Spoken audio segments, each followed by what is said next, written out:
Dude, did he just call me big and funny? What's up with that? Can't all be petite like you. How's it going, guys? Good? Woo! Thank you. I guess the sex change operation worked. I have to tell you guys, seriously though, I am so sick of being mistaken for Paris Hilton. Dude, I had to put on a few pounds just to throw people off. I'm always amazed when I see her. She's always got to lean on something to support her 90-pound frame. She's always like leaning on Nikki like, ugh. I saw her come out of this party. She'd been out for like 20 minutes. And they were like, Paris, how was the party? And she was like, it was hot. And they were like, then why are you leaving? And she was like, 'cause I'm over it. Speaking of zombies, I substitute teach. Yeah, I love the status. I love the respect. I love the health benefits. Actually, I don't really get any health benefits. I'm talking about the benefit of being exposed to every virus and bacterium known to man. Dude, I was so sick this last December from teaching these little fart knockers that at Christmas I asked for death. It's not all bad though. I had a little black girl come up to me and she gave me a drawing. She wrote on the bottom of it, Miss B, you are the best teacher in the whole white world.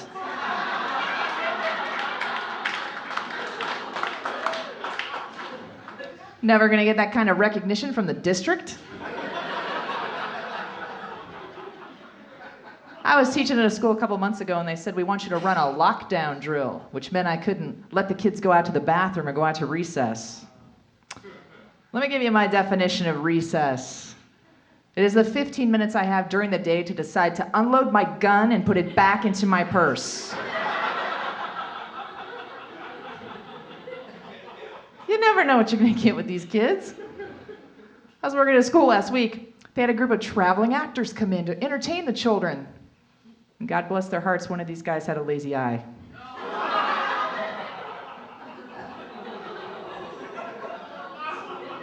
At the end of the performance, the teacher asked the children, do any of you have any questions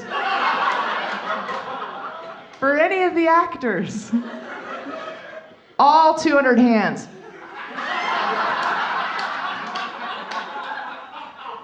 She calls on this little boy. What's your question? He goes, what's wrong with his eye?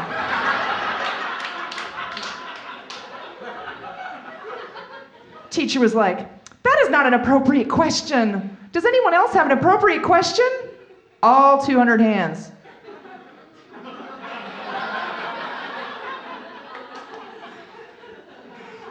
So, besides substitute teaching, my lucrative substitute teaching job, I have another job. I get paid to let medical students who are practicing gynecology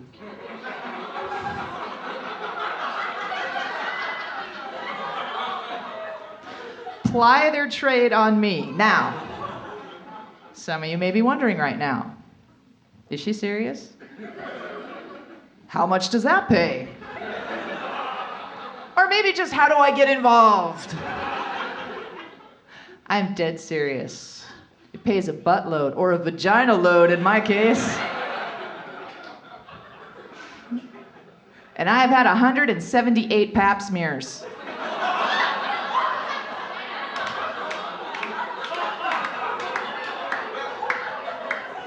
Since last week.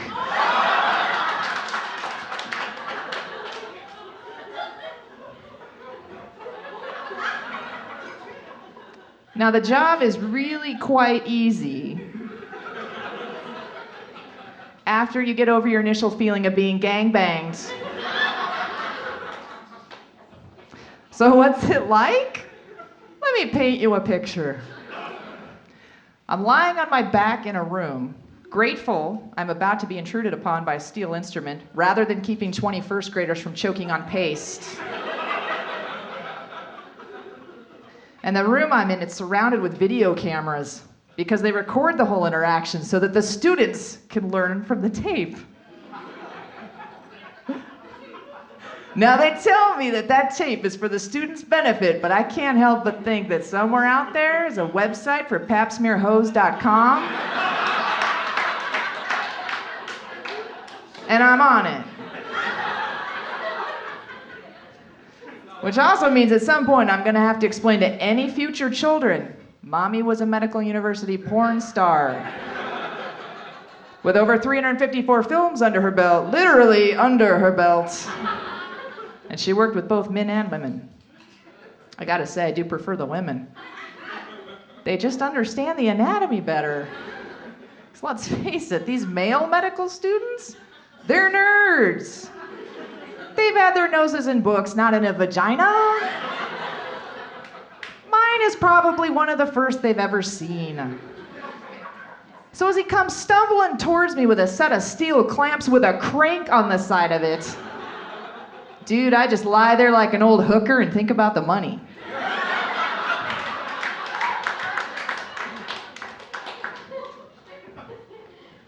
It's great though. Part of my job is at the end of the day, I get to give these guys feedback on their performance. And I always end up giving them the same advice I give to my first graders learning to write.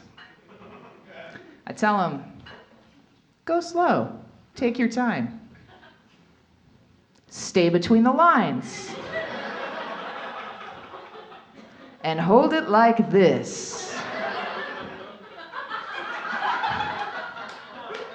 I'll give you the number after the show. You're ready. So, besides my jobs, I'm married. The women were like, oh, darn. Too bad, girl. The guys are still going, I think she's a dude. Yeah, I'm married, and it bugs me. My husband's always checking out hot chicks, you know? I mean, how much bigger do I have to get before I'm enough for him?